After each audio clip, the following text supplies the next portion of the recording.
Ernestly Speaking with your host, Ernest Owens. Myself. Great to see you all today. Great day, right? A lot of stuff going on in today's media. But it made me think about something that was going on my timeline lately, and it made me think about a larger discussion. So I was on my timeline, and everyone knows about like HBCUs and fraternities and the whole all black schools. I went to Ivy League school, which is a predominantly white school called Penn, which is in Philadelphia. A lot of you guys know that area very well. But I've noticed on my timeline there's an individual who is, he's a white guy, he's part of a black frat. He's been getting a lot of attention in the media lately. I mean, just everyone's just giving him a lot of, interesting, social media followings. He's got like thousands of Instagram followers, tons of Twitter followers, and, everyone's like really, embracing him, and it's being put across all types of media platforms. And at first I was trying to figure out, does this guy have like exceptional talent? Is he anything special? Is he anything, does he have anything that, is amazing? Can he sing well? Can he dance well? And really he's just basically being celebrated because he's white and he's in the black space. And when I start thinking about my experiences at Penn and the things that I did on campus and even just my own experiences, I remember it was like to be the only black guy in the white space, in the white room.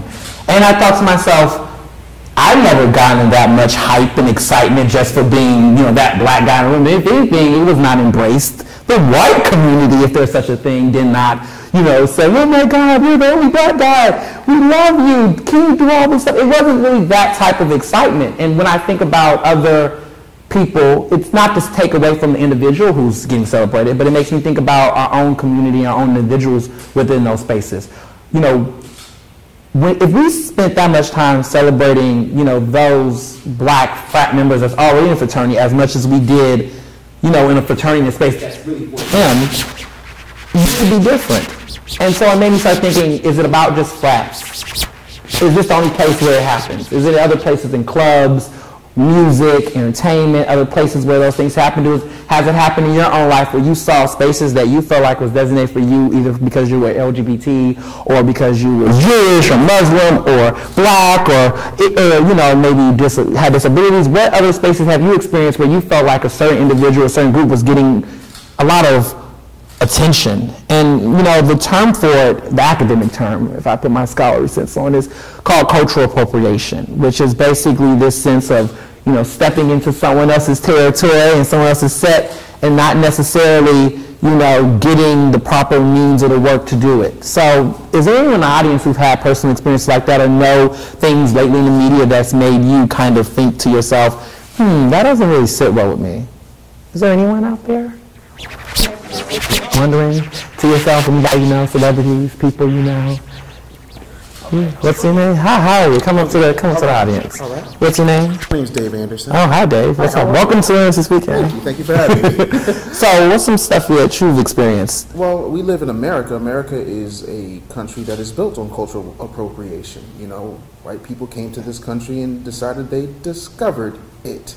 And so what winds up happening is it feeds into everything. And when we had our own communities back pre-civil rights, we wanted to embrace everybody. We wanted to hug and sing and march. And now we don't have anything. And we're still doing it to the point where the hair that our sisters buy comes from people who do not look like us and do not wear our products. The music that we listen to, think about it. How many black R&B singers get celebrated the way Sam Smith does? How many black rappers get celebrated the way Macklemore does? How do you win Hip Hop Album of the Year and you're not on one urban radio station?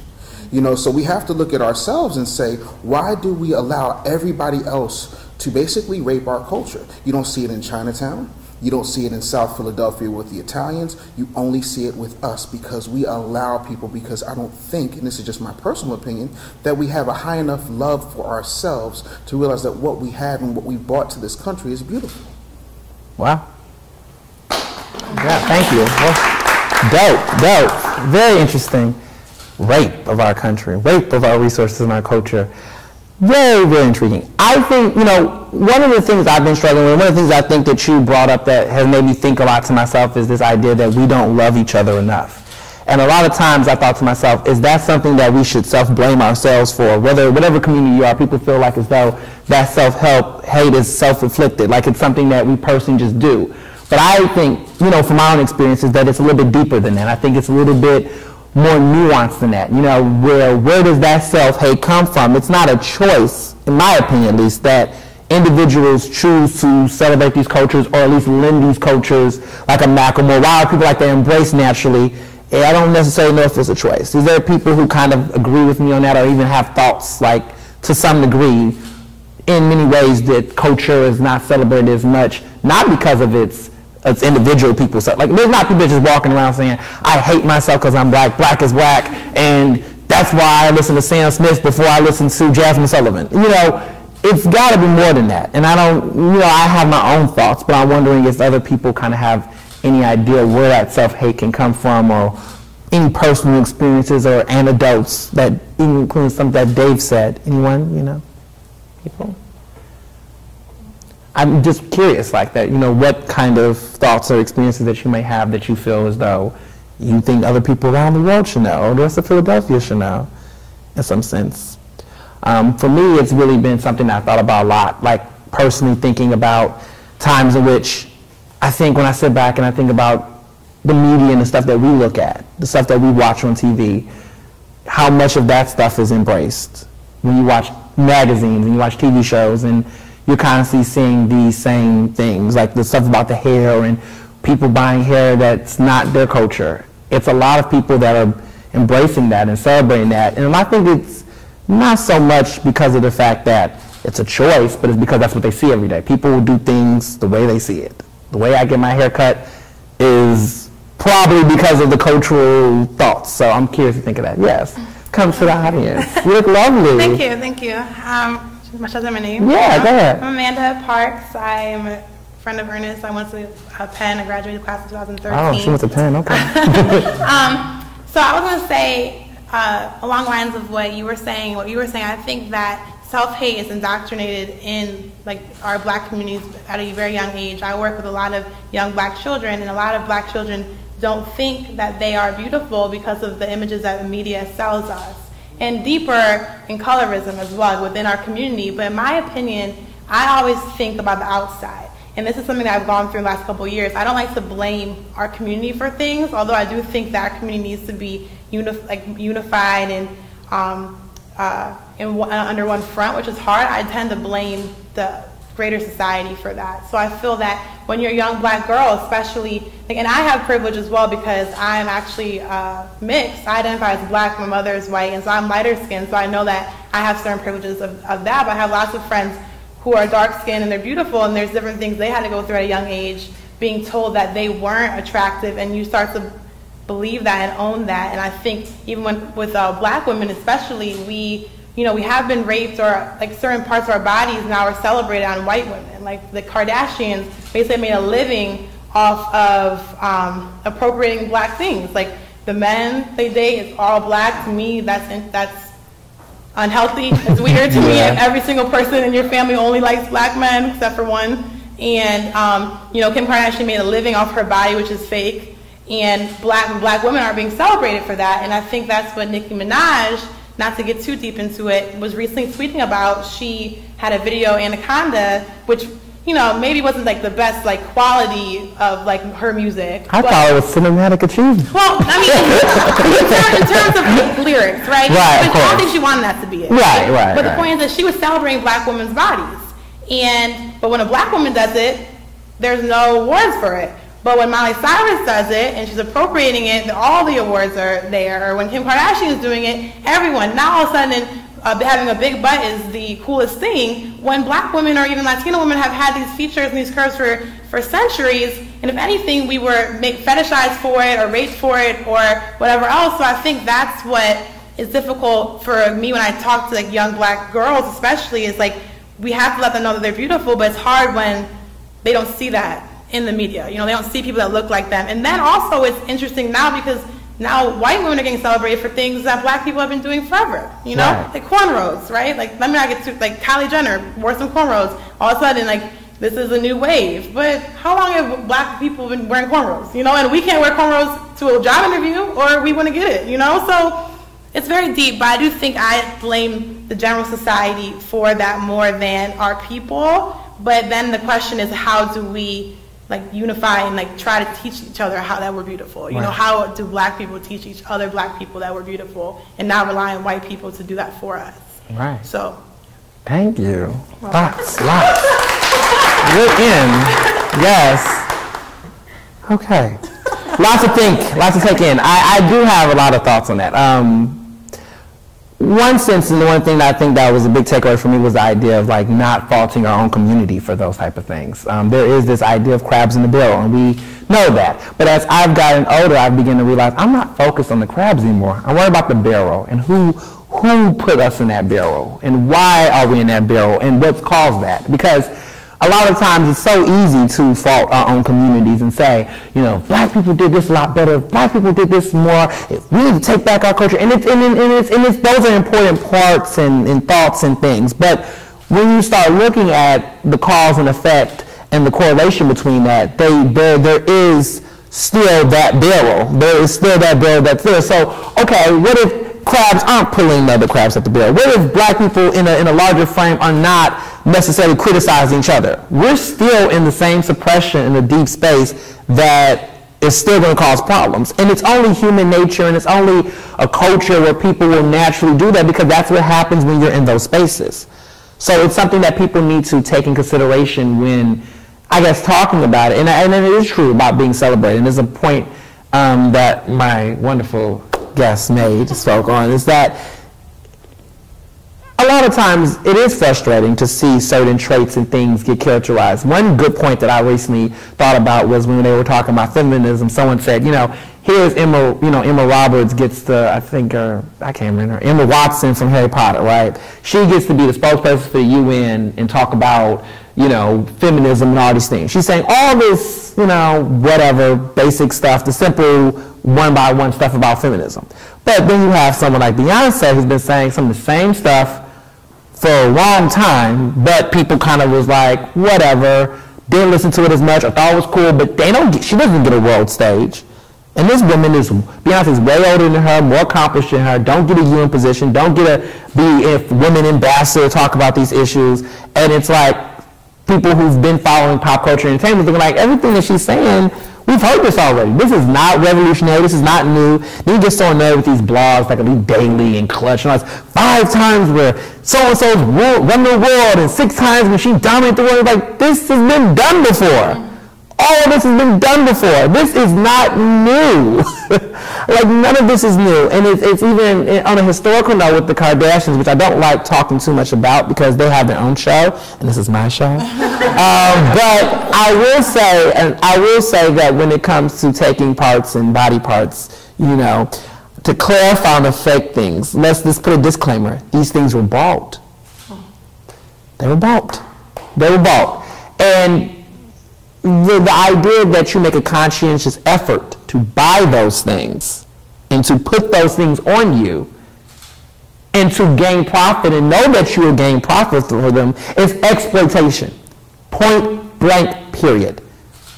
It's exploitation. It's absolute exploitation, because you know that having these features on you, and only you, is going to give you that type of money, wealth, and success. Because there's people that already have it and don't make any money. So to choose to do it for yourself to make that kind of money is exploitation to the highest degree. And people wonder, why do people criticize the Kardashians, and especially Kim? And some people don't have intelligent reasons why they do it. But let me just put this for the record.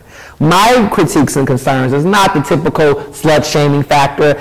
Don't give me that cheesy pseudo-feminism about, well, women can't be sexual. It's not about that. It's about how you choose to express your sexuality. If you have to basically step on other people's backs in culture and heritage and image in order for you to find yourself sexy or be appealed or get a front cover of a magazine, if you can't be flat like Kate Blanchett to get on the front cover of Vogue, yes, I went there. You can't be like that to get on Vogue, and you have to do these type of things to get that type of notoriety and attention, then there's exploitation, and it's disrespectful, and it's something that you do have the right to be called out on. And I think a lot of times, as you've seen recently, and even the stuff that's being said about Taylor, fake Swift, Which I saw that coming a long time ago. I saw that coming a long time ago. And people kept saying, oh no, she can do no wrong, and she's so nice, and she's nice to everyone, and she's girl power. She's only, white feminism in that sense, and that comes with cultural appropriation, is a sense that if I am, only feminism in my sense of equality comes when I'm the one telling you what it is.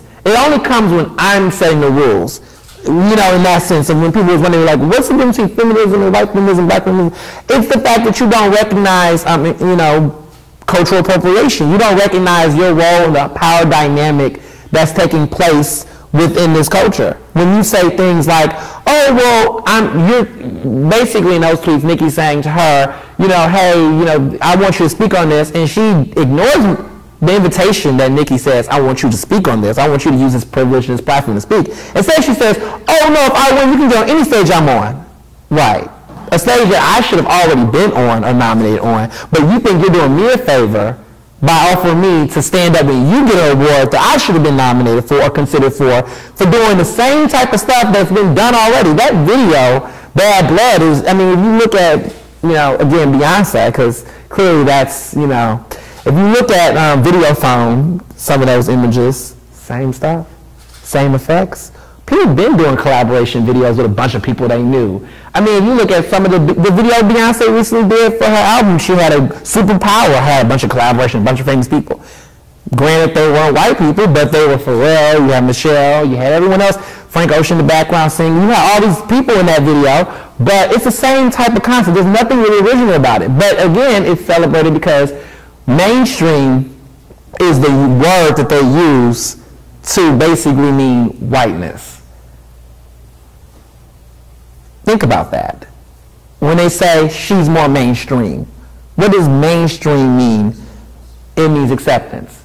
And what does acceptance mean on a cultural lens when you look at magazine covers and the media and people talking? They're talking about whiteness.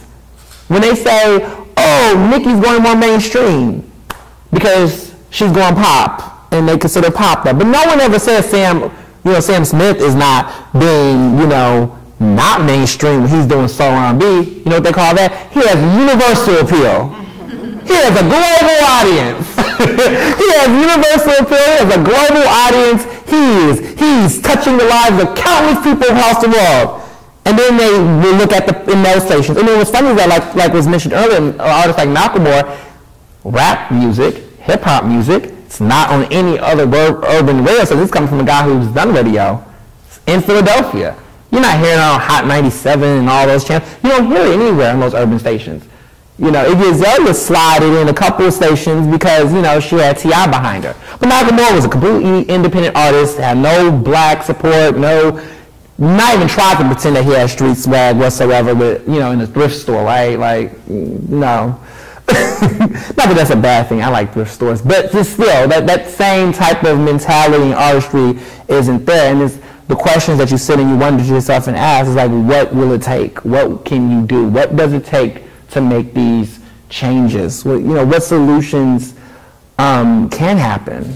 Is there anyone in the audience who have possible solutions or recommendations they think to themselves that would help fix cultural appropriation across all races, not just black, but Latino and, Asian, different other groups? Because, let's not ignore the fact that cultural appropriation happens across the board, especially with everything that's happening now with the things that this individual named Trump, who is a Penn alum, says about Latino culture and how he disregards the border and Mexicans and all together. Now people embed their own suspicions and stereotypes about what it means to be, undocumented in this country, when people fail to realize that there's all types of undocumented people in this country. European, Jamaican, African. Latino is one part of the puzzle, but it's not the only puzzle in the whole entire pie. I guess for one solution I can think of personally is this idea that surrounds around calling it out more. We've letting it get away. I think just in general, we let it go by under our noses a lot.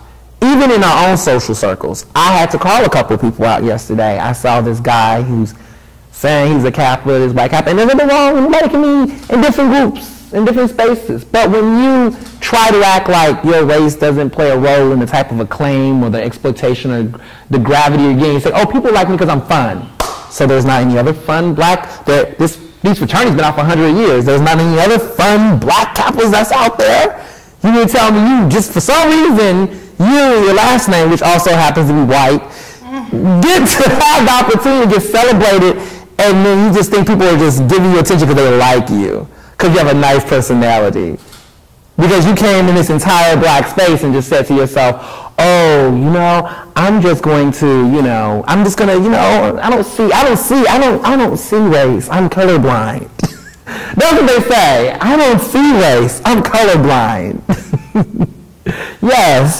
Sir, Yeah. can I answer Sure, go ahead. Okay, cool. Come over here.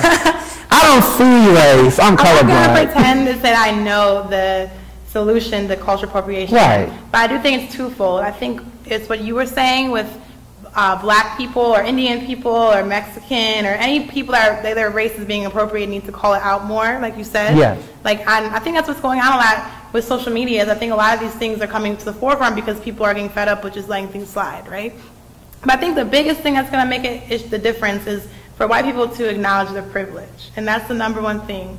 Is that white people need to acknowledge that they are privileged because of their race, and until people are able to acknowledge that, no change is going to come.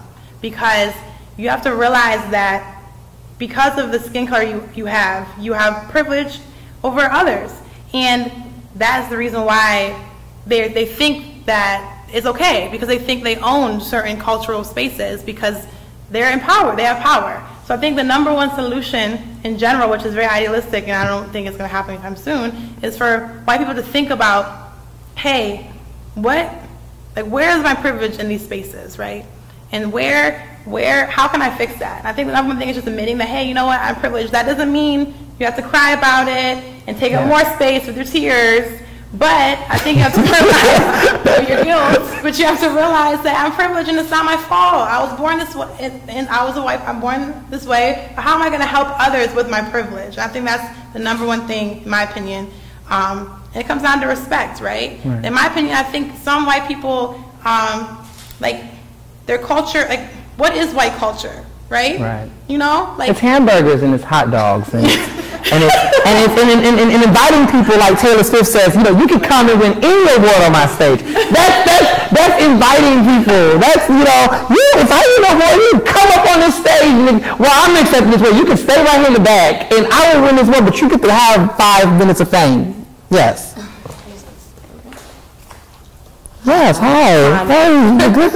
Hi. I just think that the question is bigger than what's the solution for cultural appropriation. Okay. I think it's what's the solution towards the media? Because the media is how we learn about these things in the first place. The media is what gets us talking about these things and is what gets the world to have the same conversation. I think so. Yeah, because if it weren't for the media, how would everyone know about this? And I mean media, TV, social media, magazines, all that is media at the end of the day. Right. And so that's how we learn about these things. That's how we see the cultural appropriation taking place. So it comes down to agenda setting theory. The media is what gets us talking about things. So who sets the agenda? Who gets us talking about this? Who put all this out there for us to see in the first place? And the way they put it out there is the way that we think about it. Yeah. So I think it's really who's behind the media? Who is the media? Right. I mean, you know, watching more shows like Ernestly Speaking, you know, will help fix all the remedies and problems in your life. No joking. But I also want to say, before I get to the next point, and more people want to talk, which is wonderful, is that in many ways, I do agree with you. Media setting, I mean, most of the media is white. Just keeping it simple. It's just, you know, it's cause and effect. I mean, and in many ways, also too, in addition to that media shaping and framing, is that they do set the lens on it. I mean, you know, I don't care much about Taylor Swift that much to keep talking about her, but when you look at the way they do tweets and the stories, where they put the images of her looking so innocent and, you know, godliness and all her flair, but then they must find a hard time finding these photos, but photos of Nicki Minaj not looking so good.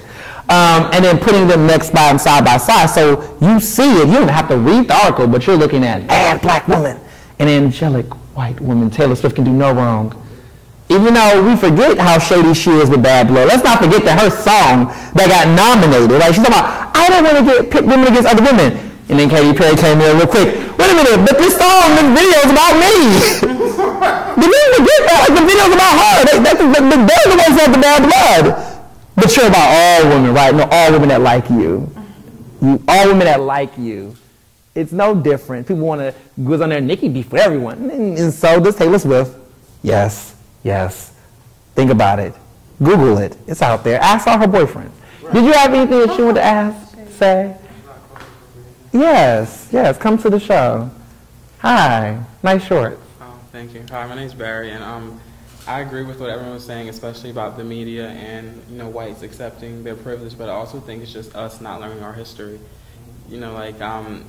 In high school, we didn't get a Black history class until I was about to graduate, and the school has been there for about 20 years.